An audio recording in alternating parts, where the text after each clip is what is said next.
പിതാവിൻ്റെയും പുത്രൻ്റെയും പരിശുദ്ധാത്മാവിൻ്റെയും നാമത്തിൽ ആമേൻ. ഞങ്ങളെ സ്നേഹിക്കുന്ന, ഞങ്ങൾക്ക് വേണ്ടി ബലിയായി തീർന്ന ഈശോയെ, നിൻ്റെ നാമത്തിൽ അവിടുത്തെ സന്നിധിയിൽ ഞങ്ങളായിരിക്കുന്നു. നീ ഞങ്ങളെ സ്നേഹിച്ചു, മരണത്തോളം സ്നേഹിച്ചു. പിതാവിൻ്റെ വാക്കുകൾക്ക് നീ താഴ്മയോടെ നിന്നു. നീ ഉയർത്തപ്പെട്ടു, സ്വർഗത്തോളം ഉയർത്തപ്പെട്ടു. ഓ പ്രിയപ്പെട്ട ഈശോയെ, ദൈവവചനത്തിന് കീഴിൽ താഴ്മയോടെ നിൽക്കാൻ ഞങ്ങൾ ഓരോരുത്തരെയും സഹായിക്കണമേ. പരിശുദ്ധ ദൈവമാതാവേ, ദൈവവചനം പൂർണ്ണമായ ഹൃദയത്തിൽ സ്വീകരിച്ചവളെ, ജീവിതത്തിൽ പാലിച്ചവളെ, ഇന്ന് വചനം കേൾക്കുമ്പോൾ താഴ്മയുള്ളവരാകാൻ, ദൈവവചനം ജീവിതത്തിൽ പ്രാവർത്തികമാക്കാൻ ഞങ്ങളെ സഹായിക്കണമേ. സ്വർഗ്ഗത്തിലെ സകല വിശുദ്ധരെ, മാലാഖമാരെ ഞങ്ങൾക്ക് വേണ്ടി പ്രാർത്ഥിക്കണമേ. പിതാവിനും പുത്രനും പരിശുദ്ധാത്മാവിനും സ്തുതി. ആമേൻ. പ്രിയപ്പെട്ടവരെ, ദൈവത്തിൻ്റെ വചനം മനോഹരമായ ഒരു വചനം. നമ്മുടെയൊക്കെ ജീവിതങ്ങളിൽ നാം പലപ്പോഴും ഏറ്റുപറഞ്ഞിട്ടുള്ള ഒരു വചനമാണ്. പത്രോസ്ലീഹ എഴുതിയ 1-ാം ലേഖനം 5-ാം അധ്യായം 6-ാമത്തെ വചനം. വചനം ഇപ്രകാരമാണ്: ദൈവത്തിൻ്റെ ശക്തമായ കരത്തിൻ കീഴിൽ നിങ്ങൾ താഴ്മയോടെ നിൽക്കുവിൻ. അവിടുന്ന് തക്ക സമയത്ത് നിങ്ങളെ ഉയർത്തിക്കൊള്ളും.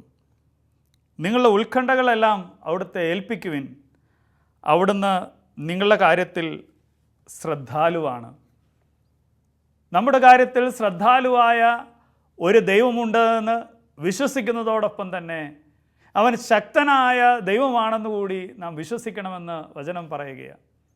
വീണ്ടും വചനം ഉറപ്പിക്കുകയാണ്: ദൈവത്തിൻ്റെ അതിശക്തമായ കരം, തൻ്റെ കരുത്തുറ്റ കരത്താൽ ഇസ്രായേൽ ജനതയെ ഫറവോയുടെ കയ്യിൽ നിന്ന്, ഈജിപ്തിൻ്റെ അടിമത്തത്തിൽ നിന്ന് വിമോചിപ്പിച്ച അതേ ശക്തമായ കരത്തിൻ്റെ കീഴിൽ വചനം പറയുന്നു: നിങ്ങൾ താഴ്മയോടെ നിൽക്കുവിൻ. തക്ക സമയത്ത്, ഇൻ ഡ്യൂ ടൈം, ദൈവത്തിൻ്റെ സമയത്ത് അവിടുന്ന് നിന്നെ ഉയർത്തിക്കൊള്ളും. പ്രധാനപ്പെട്ട കാര്യം ഇതാണ്: താഴ്മയോടെ ദൈവസന്നിധിയിൽ, ദൈവത്തിൻ്റെ തന്നെ കരത്തിന് കീഴിൽ താഴ്മയോടെ നിൽക്കണം. പ്രിയപ്പെട്ടവരെ, ചിന്തിക്കുക, നാം ആരുടെ കരത്തിന് കീഴിലാണ് നാം താഴ്മയോടെ നിൽക്കുന്നത്?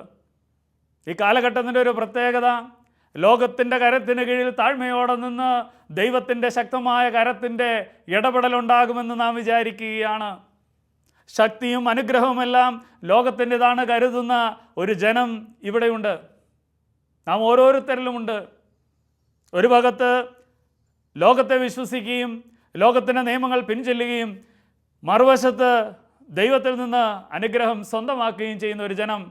എന്നാൽ പത്രോസ്ലീഹ പറയുകയാണ്: നിങ്ങൾ ദൈവത്തിൻ്റെ ശക്തമായ കരം ഉണ്ടെന്ന് വിശ്വസിക്കണം. ഈ കരത്തിന് കീഴിൽ നിങ്ങൾ താഴ്മയോടെ നിൽക്കണം. ഇങ്ങനെ താഴ്മയോടെ നിന്നാൽ ദൈവം നിങ്ങളെ തക്ക സമയത്ത് ഉയർത്തിക്കൊള്ളും. എങ്ങനെയാണ് താഴ്മയോടെ നിൽക്കേണ്ടത്? അതിന് നല്ലൊരു ഉദാഹരണം നമുക്ക് ബൈബിളിൽ നിന്ന് ലഭിക്കുക മഹാനായ വിശുദ്ധ ദാനിയേലാണ്.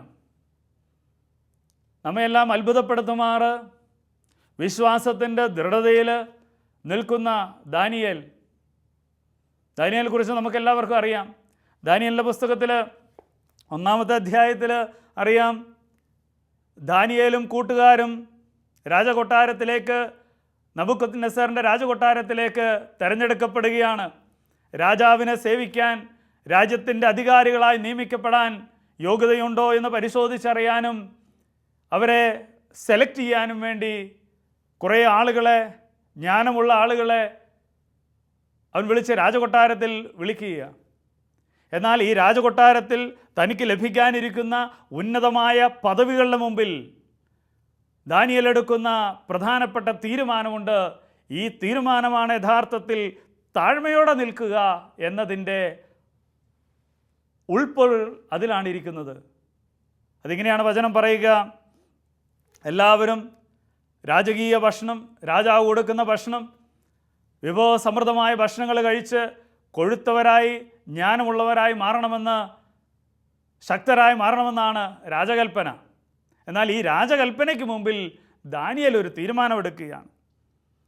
ഇങ്ങനെയാണ് തീരുമാനമെടുക്കുന്നത്. 8-ാമത്തെ വചനം, എന്നാൽ രാജാവിൻ്റെ വിഭവസമൃദ്ധമായ ഭക്ഷണം കൊണ്ടോ അവൻ കുടിച്ചിരുന്ന വീഞ്ഞുകൊണ്ടോ മലിനമാവുകയില്ല എന്ന് ദാനിയേൽ നിശ്ചയിച്ചു. അതിനാൽ മലിനമാകാതിരിക്കാൻ തന്നെ അനുവദിക്കണമെന്ന് അവൻ ഷണ്ഡന്മാരുടെ നായകനോട് അഭ്യർത്ഥിച്ചു. സാധാരണ ആരും പ്രതീക്ഷിച്ചിരുന്ന, ദാഹിച്ച് കാത്തിരുന്ന ഒരു വലിയ പൊസിഷനിലേക്ക് ദാനിയേൽ വിളിക്കപ്പെടുകയാണ്. ആ നാട്ടിലെ ചെറുപ്പക്കാരെല്ലാം ആകാംക്ഷപൂർവ്വം കാത്തിരുന്ന ഒരു വലിയ പദവിയിലേക്ക് വിളിക്കപ്പെടുമ്പോഴും ദൈവം പറയുന്നതിനപ്പുറത്തേക്ക് മാറില്ല എന്ന് തീരുമാനിക്കുന്ന ദാനിയേൽ ലോകത്തിലുള്ള മറ്റെല്ലാത്തിനേക്കാളും ഉപരി, രാജാവിനേക്കാളും രാജകൽപ്പനയേക്കാളും ഉപരി ദൈവത്തെ സ്നേഹിക്കുന്ന ദാനിയേൽ പറയുകയാണ്, ഞാൻ ഈ രാജാവിൻ്റെ ഭക്ഷണം കൊണ്ട്, ഈ വീഞ്ഞുകൊണ്ട്, ഈ മലിനമായതുകൊണ്ട് ഞാൻ എൻ്റെ ജീവിതത്തെ മലിനപ്പെടുത്തുകയില്ല. അതിന് ശേഷമുള്ള വാക്യങ്ങൾ നമ്മൾ വായിച്ചു നോക്കുമ്പോൾ അറിയാം. അപ്പോൾ അവൻ പറയുകയാണ്, നേതാവ് പറയുകയാണ്, അയ്യോ, നിങ്ങളെങ്ങനെ നിർത്തിക്കഴിഞ്ഞാൽ രാജാവിന് മുമ്പിലേക്ക് നിങ്ങൾ വന്നു കഴിയുമ്പോൾ നിങ്ങൾ ശക്തരല്ലാതെ കണ്ടു കഴിഞ്ഞാൽ എൻ്റെ തല പോവും, എൻ്റെ ജോലി പോവും. അവിടെയാണ് ഈ താഴ്മയോടെ നിൽക്കുന്നവൻ്റെ വിശ്വാസം. താഴ്മയോടെ നിൽക്കുന്നത് വിശ്വാസത്തെ പ്രതിയാണ്. വിശ്വാസം എപ്പോഴും ദൈവവചനത്തോടുള്ള എളിമയുള്ള ഒരു അനുസരണമാണ് നമ്മളെ പ്രചോദിപ്പിക്കുന്നത്. പരിശുദ്ധ അമ്മയിൽ കാണുന്നുണ്ട് വിശ്വാസത്തിൻ്റെ അനുസരണം. ദൈവം വാഗ്ദാനം ചെയ്ത് വിശ്വസിക്കുന്നുവെന്ന്, എൻ്റെ ജീവിതത്തിൽ സംഭവിക്കുമെന്ന് വിശ്വസിച്ചവൾ അനുസരിക്കാൻ തയ്യാറായി. അനുസരണമില്ലാത്തടത്ത് വിശ്വാസമില്ല, വിശ്വാസമില്ലാത്തടത്ത് അനുഗ്രഹമില്ല. ഇവിടെ പറയുകയാണ്, അവനങ്ങനെ പറഞ്ഞപ്പോൾ ഇവൻ മറുപടി പറഞ്ഞു, കുഴപ്പമില്ല, 10 ദിവസത്തേക്ക് നിങ്ങളെന്നെ നോക്കിക്കൊള്ളുക. പിന്നീട് വചനം പറയുകയാണ്, ഇതിന് ശേഷം സംഭവിച്ച ചില പ്രധാനപ്പെട്ട കാര്യങ്ങൾ. 9-ാമത്തെ വചനമാണ്. 1-ാമത്തെ കാര്യം സംഭവിക്കുക, അവൻ്റെ അധികാരികൾക്ക് അവനോട് അനുകമ്പ തോന്നാനിടയായി. ഇങ്ങനെയാണ് പറയുന്നത്, ദാനിയേലിനോട് അവന് പ്രീതിയും അനുകമ്പയും തോന്നാൻ ദൈവം ഇടയാക്കി. ദൈവവചനത്തിന് കീഴിൽ, ദൈവത്തിൻ്റെ കൽപ്പനയ്ക്ക് കീഴിൽ താഴ്മയോടെ നിന്നാൽ എൻ്റെ ജീവിതത്തോട് അനുകമ്പ തോന്നാൻ, എൻ്റെ അധികാരികൾക്ക് ചുറ്റുമുള്ളവർക്ക് അനുകമ്പ തോന്നാൻ ദൈവം ഇടയാക്കും. നീ ആരെ പ്രതി അനുസരിക്കുന്നുവോ അവൻ ശക്തനായതുകൊണ്ട് അവൻ മറ്റുള്ളവർക്ക് നിന്നോട് പ്രീതിയും അനുകമ്പയും തോന്നാൻ ഇടയാക്കും.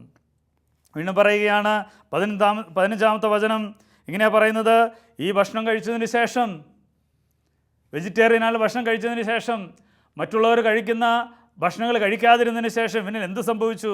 15-ാമത്തെ വചനമാണ് ദൈവത്തിൻ്റെ അത്ഭുതകരമായ ഇടപെടൽ. 10 ദിവസങ്ങൾക്ക് ശേഷം അവർ രാജകീയ ഭക്ഷണം കഴിച്ചിരുന്ന യുവാക്കളെക്കാൾ ആരോഗ്യമുള്ളവരും കൊഴുപ്പുള്ളവരുമായി കാണപ്പെട്ടു. ദൈവത്തിൻ്റെ വചനത്തിന് കീഴിൽ അനുസരണം എന്ന പുണ്യത്തോടെ താഴ്മയോടെ നിന്നാൽ മറ്റുള്ളവരെക്കാൾ ലോകത്തിൻ്റെ വഴികളിലൂടെ സഞ്ചരിച്ച് സമ്പന്നരും അനുഗ്രഹദാതാക്കളുമായി മാറാൻ ആഗ്രഹിക്കുന്നവരെക്കാൾ ഉന്നതിയിൽ ദൈവത്തിൻ്റെ വചനം അനുസരിക്കുന്നവരെ ദൈവം എത്തിക്കുമെന്ന് പറയുക. വീണ്ടും വചനം പറയുകയാണ്, 17-ാമത്തെ വചനം വീണ്ടും പറയുകയാണ്, ഇങ്ങനെ ദൈവത്തിൻ്റെ വചനത്തിന് കീഴിൽ താഴ്മയോടെ നിന്ന ദാനിയേലിനെ ദൈവം എങ്ങനെ അനുഗ്രഹിച്ചു? 3-ാമത്തെ കാര്യം ഇതാണ്, ദൈവം ഈ 4 യുവാക്കൾക്ക്, ദൈവത്തിൻ്റെ വചനം അനുസരിച്ച് നിന്ന 4 യുവാക്കൾക്ക് എല്ലാ വിദ്യകളിലും വിജ്ഞാനത്തിലും അറിവും സാമർഥ്യവും നൽകി. സകലവിധ ദർശനങ്ങളും സ്വപ്നങ്ങളും വ്യാഖ്യാനിക്കാൻ ദാനിയേലിന് കഴിഞ്ഞിരുന്നു. പ്രിയപ്പെട്ടവരെ, വചനം പറയുകയാണ്, അത്ഭുതകരമായൊരു കൃപാവരമാണ് ദൈവത്തിൻ്റെ വചനമനുസരിച്ച് ജീവിക്കാൻ തീരുമാനിക്കുന്ന വ്യക്തിക്ക് സകലവിധ ജ്ഞാനം. ദൈവം പറഞ്ഞത് ശരിയെന്ന് വിശ്വസിക്കുകയും ആ കാര്യം എൻ്റെ ജീവിതത്തിൽ പ്രാവർത്തികമാക്കുകയും ചെയ്യുന്നവനാണ് ജ്ഞാനിയായി മാറുന്നത്. ഇത് നമ്മൾ പലർക്കും ജ്ഞാനമില്ലാത്തതിൻ്റെ കാരണം ദൈവത്തിൻ്റെ വചനം പുസ്തകത്തിൽ തന്നെയാണ്, ബൈബിളിൽ തന്നെയാണ്. ദൈവത്തിൻ്റെ വചനം ബുദ്ധിമുട്ടേറിയതാണ്, കഠിനമാണെന്ന് വിചാരിച്ച് പലരും അത് ജീവിതത്തിൽ പകർത്താൻ വിഷമിക്കും തോറും ജ്ഞാനമില്ലാത്തവരായി മാറുന്നു, തെറ്റായ തീരുമാനങ്ങളിലേക്ക് പോകുന്നു, ലോകം പറയുന്നതനുസരിച്ച് ജീവിക്കുന്നു. കൈക്കൂലി, വഞ്ചന, ചതി, ഏതു മാർഗത്തിലൂടെയും സമ്പത്ത് നേടാനുള്ള ഒരു ശ്രമം, ഇപ്പുറത്തൊരു സൈഡിൽ പ്രാർത്ഥന, ഇങ്ങനെ ഒരു മിക്സപ്പ് ചെയ്ത് ഒരു കോംപ്രമൈസ് ചെയ്ത ജീവിതമാണ് നമ്മൾ നയിക്കുന്നത്. എന്നാൽ ഇവിടെ ദാനിയേലിന് ദൈവത്തിൻ്റെ അനുഗ്രഹം, ദൈവത്തിൻ്റെ വചനം പറയുന്നതനുസരിച്ച് ദൈവത്തിൻ്റെ വചനത്തിന് കീഴിൽ അവൻ താഴ്മയോടെ നിന്നപ്പോൾ പറയുകയാണ്, അവന് ദൈവം അവന് എല്ലാ വിദ്യകളിലും വിജ്ഞാനവും അറിവും സാമർഥ്യവും നൽകി. സകലവിധ ദർശനങ്ങളും സ്വപ്നങ്ങളും വ്യാഖ്യാനിക്കാൻ ദൈവം അവന് കഴിവ് നൽകി. പ്രിയപ്പെട്ടവരെ, ദൈവം നൽകുന്ന കഴിവിതാണ്. തക്ക സമയത്ത് ദൈവം നിന്നെ ഉയർത്തുമെന്ന് പറയുമ്പോൾ സകലരേക്കാളും ജ്ഞാനമുള്ളവരായി മാറും. വീണ്ടും 20-ാമത്തെ വചനത്തിൽ പറയുകയാണ്, വിജ്ഞാനത്തെയും അറിവിനെയും സംബന്ധിച്ച് രാജാവ് ചോദിച്ച ഏതു കാര്യത്തിലും അവർ രാജ്യത്തിലെ ഏതു മാന്ത്രികരെക്കാളും ആഭിചാരകത്തെക്കാളും അവർ 10 ഇരട്ടി മെച്ചപ്പെട്ടവനായി മാറി. ദൈവത്തിൻ്റെ വചനത്തിന് കീഴിൽ താഴ്മയോടെ നിന്ന് അനുസരണയോടെ നിന്ന് കഴിയുമ്പോൾ നിന്റെ ചുറ്റുമുള്ള എല്ലാവരേക്കാൾ 10 ഇരട്ടി മേന്മയുള്ളവരായി നിന്നെ മാറ്റുന്നതിന് വേണ്ടിയാണ് ദൈവം ആഗ്രഹിക്കുന്നത്. പ്രിയപ്പെട്ട യുവാക്കന്മാരെ, യുവതികളെ, ഈ കാലഘട്ടത്തിൻ്റെ വക്താക്കളായി മാറണമെങ്കിൽ, കാലഘട്ടത്തിൻ്റെ പ്രതിസന്ധികളെ അതിജീവിച്ച് ജ്ഞാനമുള്ളവർ, അറിവുള്ളവർ, കഴിവുള്ളവർ, ശക്തരും ധീരരുമായി നാം മാറണമെങ്കിൽ, പ്രിയപ്പെട്ടവരെ, വചനം ഓർപ്പിക്കുകയാണ്, ദൈവത്തിൻ്റെ വചനത്തിന് കീഴിൽ എളിമയോടെ അനുസരണയോടെ താഴ്മയോടെ നിൽക്കുമ്പോൾ ദൈവം നിന്നെ ലോകത്തിലുള്ളവരെക്കാൾ 10 ഇരട്ടി മേന്മയുള്ള വ്യക്തികളാക്കി മാറ്റും. ഇത് ദൈവത്തിൻ്റെ വചനം സത്യമായ വചനമാണ്. ഇതിന് വിശ്വസിക്കണം, ഏറ്റുപറയണം. മറ്റുള്ളവരുടെ മുമ്പിൽ നിന്നെ ദൈവം ഉയർത്തും. വളരെ അത്ഭുതപ്പെടുത്തുന്ന ഒരു കഥയാണ്, ജീവിത കഥയാണ് എറിക് ലിഡിലിൻ്റേത്. 1925 പാരീസിൽ നടന്ന സമ്മർ ഒളിമ്പിക്സിൽ ചരിത്രം മാറ്റി എഴുതിയ വ്യക്തിയാണ് എറിക് ലിഡിൽ. ചിലപ്പോഴൊക്കെ കേട്ടിട്ടുണ്ടാകും എറിക് ലിഡിലിൻ്റെ ജീവിതത്തെക്കുറിച്ച്. തീക്ഷ്ണമതികളായ മിഷണറിമാരുടെ മകനായിരുന്നു എറിക് ലിഡിൽ. എറിക്ക് ദൈവത്തിൽ അത്ര ആഴത്തിൽ വിശ്വസിച്ചിരുന്നു. ദൈവത്തിൻ്റെ വചനത്തിൽ താഴ്മയോടെ വളർന്നു വരുന്ന വ്യക്തിയായിരുന്നു. ഈ 1925 പാരീസിലെ ഈ ഒളിമ്പിക്സിൽ 100 മീറ്റർ ഓട്ടത്തിൽ തീർച്ചയായും സ്വർണ്ണ മെഡൽ നേടേണ്ട വ്യക്തിയാണ് എറിക് ലിഡിൽ. അതുകൊണ്ട് ലോകമാധ്യമങ്ങൾ വാഴ്ത്തി, ഇതാ ലോകത്തിലെ ഏറ്റവും വേഗതയേറിയ ഓട്ടക്കാരനായി മാറാൻ പോകുന്നവനാണ് എറിക് ലിഡിൽ. അവനൊരു സ്കോട്ടിഷുകാരനാണ്. ജനിച്ചത് ചൈനയിലാണെങ്കിലും അപ്പോൾ താമസിക്കുന്ന അവനൊരു സ്കോട്ടിഷ് പൗരനാണ്. അങ്ങനെ ഇരിക്കുമ്പോൾ മാസങ്ങൾക്ക് മുമ്പ് മത്സരത്തിൻ്റെ ക്രമം നിശ്ചയിച്ചു. ഫിക്സ്ചർ വന്നപ്പോൾ 100 മീറ്റർ ഓട്ടം ഒരു ഞായറാഴ്ച ദിവസമാണ്. പ്രിയപ്പെട്ടവരെ, നാം എല്ലാം കാത്തിരിക്കുന്ന ഔന്നത്യത്തിലേക്കുള്ള ഒരു ദൂരം മുമ്പിൽ നിൽക്കുമ്പോൾ താൻ വിശ്വസിക്കുന്ന ദൈവം തന്നോട് പറയുകയാണ്, ഞായറാഴ്ച ദിവസം അവൻ കരുതി അത് പവിത്രമായി ആചരിക്കേണ്ടതാണ്, അത് ദൈവത്തിൻ്റെ ദിവസമാണ്, അതെൻ്റെ പേഴ്സണൽ ഗെയിനിന് വേണ്ടി ഞാൻ ഉപയോഗിക്കില്ല എന്ന തീരുമാനത്തിൽ 100 മീറ്റർ ഓട്ടത്തിൽ നിന്ന് ഈ സാബത്ത് ദിവസം ഓടുകയില്ല. എൻ്റെ പ്രശസ്തിക്ക് വേണ്ടി ഈ ദിവസത്തിന് അതിൻ്റെ മനോഹാരിതയും ദൈവത്തിൻ്റെ കൽപ്പനയും ലംഘിക്കില്ല എന്ന് തീരുമാനിച്ച് അവൻ ഓട്ടത്തിൽ നിന്ന് മാറുകയാണ്. ലോകത്തിലുള്ള എല്ലാവരും അവനെ കുറ്റപ്പെടുത്താൻ തുടങ്ങി, ഒറ്റപ്പെടുത്താൻ തുടങ്ങി. രാജ്യത്തിൻ്റെ ഒറ്റുകാരനാണ് ഇവൻ, ചൈനക്കാരനാണ് ഇവൻ, അവിടുത്തുകാരനാണ് ഇവൻ, സമ്പത്ത് മേടിച്ചു. മാധ്യമങ്ങളുടെയും ചുറ്റുമുള്ള അനേകരുടെയും കുത്തുവാക്കുകൾക്ക് മുമ്പിൽ അവൻ നിൽക്കുമ്പോഴും ദൈവവചനത്തിന് കീഴിൽ അവൻ താഴ്മയോടെ നിൽക്കുകയാണ്. എൻ്റെ ദൈവം ശക്തനായ ദൈവമാണ്. ദൈവത്തെ ബഹുമാനിക്കുന്നതിനപ്പുറത്തേക്ക് വേറെ ഒന്നും ഞാൻ ചെയ്യില്ല എന്ന് തീരുമാനിക്കുക. പ്രിയപ്പെട്ടവർ, ഇതാണ് താഴ്മയോടെ നിൽക്കുക എന്ന് പറഞ്ഞാൽ. അതിനുശേഷം അവൻ തീരുമാനമെടുത്ത് താൻ ഇന്ന് വരെ ട്രൈ ചെയ്യാത്ത 400 മീറ്റർ ഓട്ടത്തിൽ, കുറച്ചും കൂടെ ബുദ്ധിമുട്ടേറിയ ഓട്ടമാണ് 400 മീറ്റർ ഓട്ടം, ഇതുവരെ അവൻ ട്രൈ ചെയ്തിട്ടില്ല. എന്നാൽ അവസാനം അവൻ തീരുമാനിക്കുകയാണ്, ഇതുകൊണ്ട് ഞാൻ ട്രൈ ചെയ്യാൻ പോവുക. ഇവൻ അധ്വാനിക്കാൻ തുടങ്ങി, കഠിനാധ്വാനം നടത്താൻ തുടങ്ങി. പലരും ഇവനെ കളിയാക്കി. അവൻ ഓൾറെഡി ഈ 400 മീറ്ററിൽ റെക്കോർഡുകാരൻ വേറെയുണ്ട്, ഒരിക്കലും എറിക് ലിഡിൽ വിജയിക്കില്ല എന്ന് ലോകത്തിലുള്ള എല്ലാ മാധ്യമങ്ങളും വിധി എഴുതി. എന്നാൽ പ്രിയപ്പെട്ടവരെ, ഈ 1925 ഈ ഒളിമ്പിക്സിൻ്റെ അന്ന് ഈ 400 മീറ്റർ ഓട്ടം നടക്കുന്ന അതേ അന്ന് രാവിലെ ഇവൻ ട്രാക്കിൽ നിൽക്കുമ്പോൾ ഒരു വ്യക്തി ഗാലറിയിൽ നിന്ന് എഴുതി കൊടുക്കുകയാണ്, സാമുവലിൻ്റെ പുസ്തകം 1 സാമുവൽ 2-ാം അധ്യായം 30-ാമത്തെ വചനം. ആ പേപ്പർ വായിച്ചവൻ അത്ഭുതപ്പെട്ടു.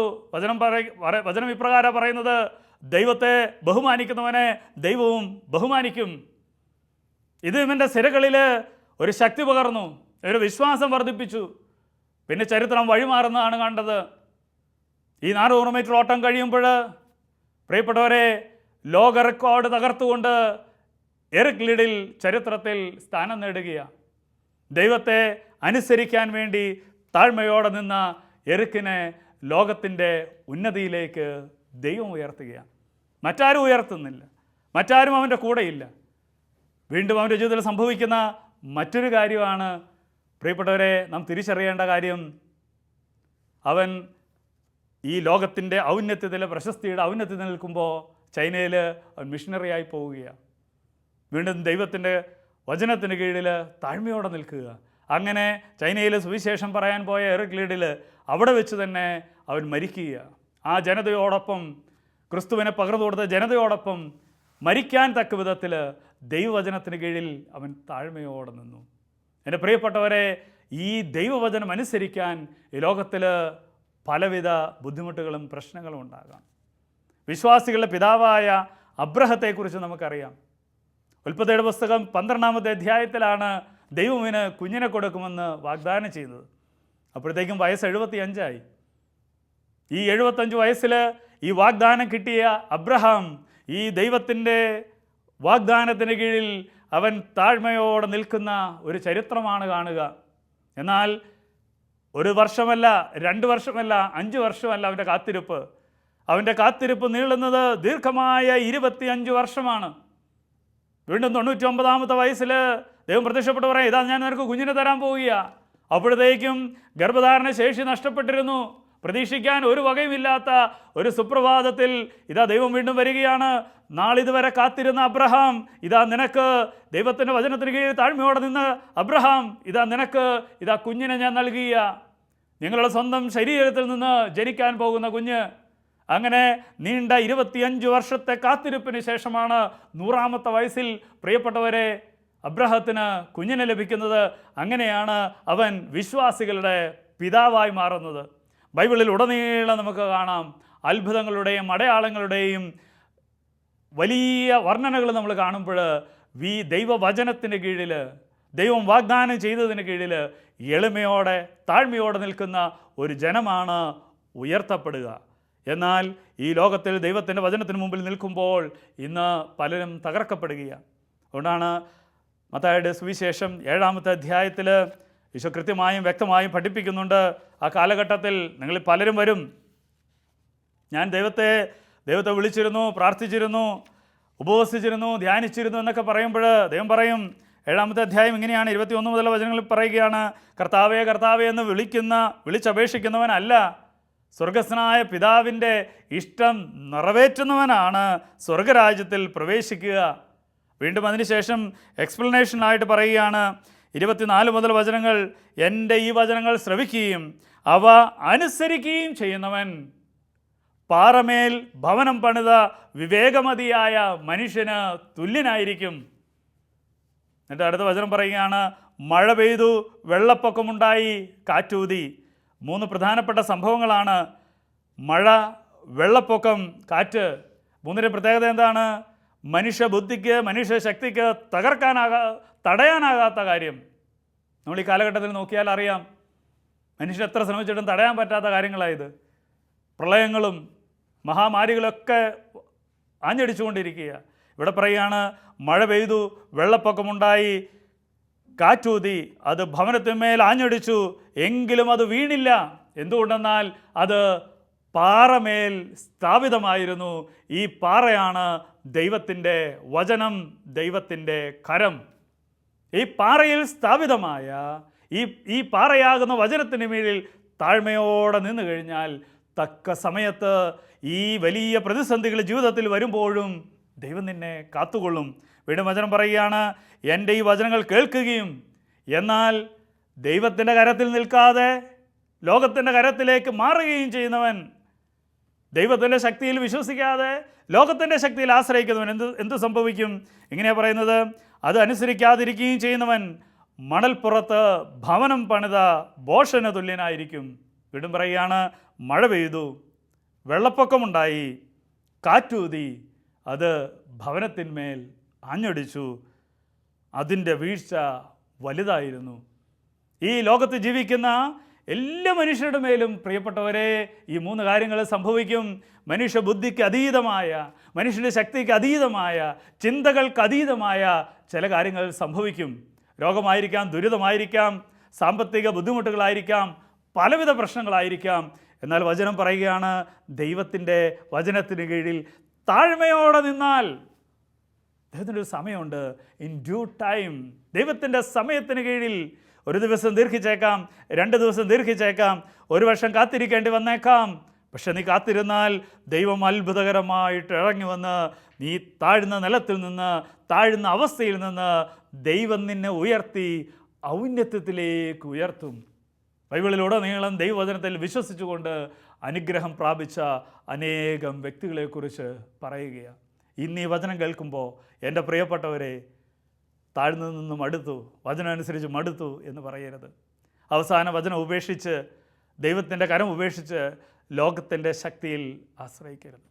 ലോകത്തിൻ്റെ ശക്തിയാണ് വലുത് എന്ന് പറയരുത്. വീണ്ടും കാത്തിരിക്കുക. പത്രോസ്ലീഹ പറയുകയാണ്, താഴ്മയോടെ കാത്തിരിക്കുക, ദൈവവചനം അനുസരിച്ച് കാത്തിരിക്കുക. കാരണം ദൈവം നിൻ്റെ കാര്യത്തിൽ ശ്രദ്ധാലുവാണ്. അബ്രഹത്തിൻ്റെ കാര്യത്തിൽ ശ്രദ്ധാലുവായ ദൈവത്തെ പോലെ, ദാനിയേലിൻ്റെ കാര്യത്തിൽ ശ്രദ്ധാലുവായ ദൈവത്തെ പോലെ ഇത്ര വലിയവനായ ദൈവമാരുണ്ട്. അതുകൊണ്ടാണ് അവൻ നമുക്ക് വേണ്ടി ബലിയായി തീർന്നത്. ഇന്ന് ഈ സമയം നമ്മൾ പ്രാർത്ഥിക്കുമ്പോൾ ജീവിതങ്ങളെ സമർപ്പിക്കാം. ദൈവം നിന്നെ ഉയർത്തും. കാരണം ദൈവം നിൻ്റെ കാര്യത്തിൽ ശ്രദ്ധാലുവാണ്. ഒരു നിമിഷം കണ്ണുകൾ അടയ്ക്കാം. ദൈവസന്നിധിയിലെ ജീവിതങ്ങൾ സമർപ്പിക്കാം.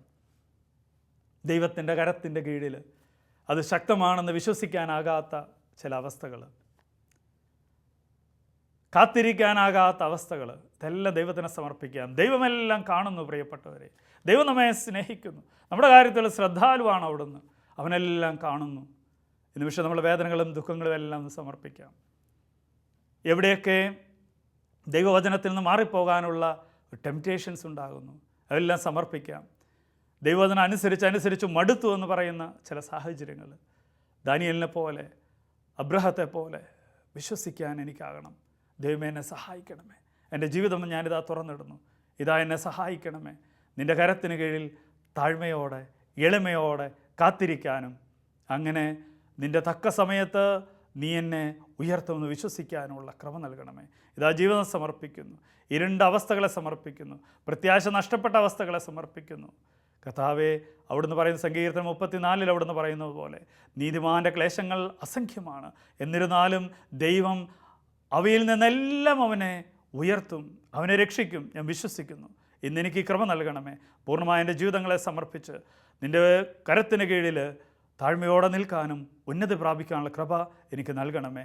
പരിശുദ്ധ ദൈവമാതാവേ, ദൈവവചനത്തിന് കീഴിൽ പൂർണ്ണമായ വിനയത്തോടെ എളിമയോടെ ഇതാ കർത്താവിൻ്റെ ദാസി എന്ന് പറഞ്ഞ് ദൈവവചനത്തിന് കീഴിൽ നിന്ന പരിശുദ്ധ അമ്മേ, ഇന്നിതാ ദൈവവചനം പറയുന്നത് എന്തും അനുസരിക്കാനും അതനുസരിച്ച് ജീവിക്കാനും ഞാനിതാ തീരുമാനിക്കുന്നു.